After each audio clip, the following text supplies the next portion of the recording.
উৎসাহ উদ্দীপনার মধ্য দিয়ে জেলা যুবদলের আসলে যুবদলের প্রতিষ্ঠাবার্ষিকী পালিত হচ্ছে। বাদ্যযন্ত্র বাজিয়ে কিন্তু তারা কিন্তু অংশগ্রহণ করেছে। আগামী যে নির্বাচন সেই নির্বাচনকে সামনে রেখে বড় ধরনের শোডাউন এবং আজকে প্রতিষ্ঠাবার্ষিকী তারা কিন্তু ব্যাপক উৎসাহ নিয়ে এবং নেতাকর্মীরা কিন্তু এখানে জড়ো হয়েছে। আমরা চাচ্ছি যাতে সারা বাংলাদেশে একটি সুন্দর জাতীয় নির্বাচন হয়। ফেব্রুয়ারিতে যে নির্বাচনের ঘোষণা দিয়েছে প্রধান উপদেষ্টা, সেই নির্বাচন হোক এবং সুন্দর একটা নির্বাচন হোক, নিরপেক্ষ একটা নির্বাচন হোক এবং ভালো ভালো প্রার্থীদের বাছাই করে নমিনেশন দেওয়া হোক। তাদের পিছনে আমরা কাজ করব। রাজেশ বিরোধী আন্দোলনে সবসময় মাঠে থেকে হামলা মামলা নির্যাতনের শিকারে সর্বোচ্চ ভূমিকা রেখেছি এবং আগামী নির্বাচনে জাতীয়তাবাদী দলকে বিজয়ী করার জন্য আমাদের এই যুবদল সর্বোচ্চ ভূমিকা পালন করে দলকে সরকারে পাঠাবে ইনশাল্লাহ।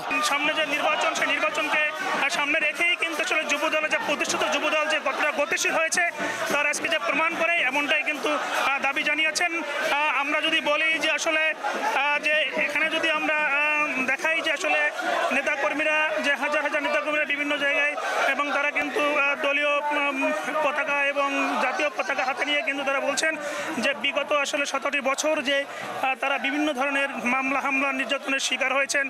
তারাও চাচ্ছেন যে একটি অবাধ সুষ্ঠু নিরপেক্ষ নির্বাচনের স্বার্থে যুবদলের বিভিন্ন ইউনিটের যে তারা কিন্তু টি শার্ট পরে এবং যে এই অংশগ্রহণ করছেন। আগামী সংসদ যে নির্বাচন সেই নির্বাচনে তাদের যে যোগ্য প্রার্থীকে তারা ভোট দিয়ে নির্বাচিত করবেন। এজন্য জেলা যুবদল এবং সাংগঠনিক যে যুবদলের নেতৃবৃন্দ রয়েছেন তারা কিন্তু মাঠে রয়েছেন এমনটাই কিন্তু জানিয়েছিলেন। এই ছিল আমার কাছে জেলা যুবদলের প্রতিষ্ঠাবার্ষিকী উপলক্ষে সবশেষ।